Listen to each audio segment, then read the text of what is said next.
โดยคนส้นใจล่ายยักให้แม่แก้วบอกสูตรละเอียดแม่แก้วก็เลยว่ามาเฮ็ดให้เบิ่งอีกเทื่อนึงเฮาเอานมข้นสนิทได้กระไดมาทอกใส่แล้วก็พองน้ำร้อน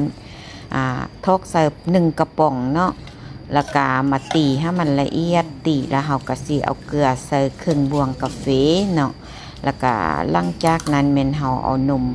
จืดสนิทได้กระไดเนาะยี่ห้อได้กระไดมาใส่เพราะว่านมจืดนี้เขาเจ้ากะฆ่าเชื้อมาแล้ว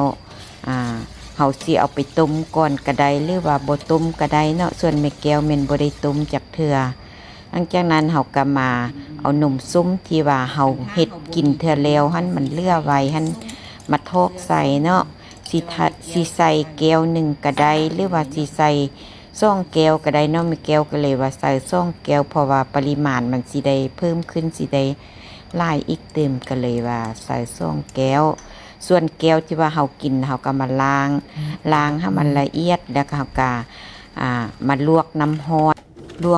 นแล้วเฮาก็ไปตากแดดเนาะตากแดดแห้งแล้วเฮาก็จังเอามาหายใส่แก้วเนาะโดยการกินนมส้มทุกมื้อนี้นะมันสิเฮ็ดให้เฮาดีต่อสุขภาพเนาะเพราะว่านมส้มนี่แม่นนมที่เฮาหมักเนาะมันมีจุลินทรีย์ไบโอติกเนาะเฮ็ดให้กระดูกแข็งแรงเฮ็ดให้ลำไส้เฮาดีแล้วก็ดีหลายอย่างหลายอันนั่นแหละมีธาตุสังกะสีวิตามิน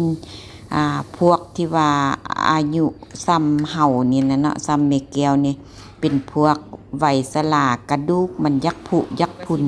เฮากินแล้วมันก็ดีลดความเครียดเนาะ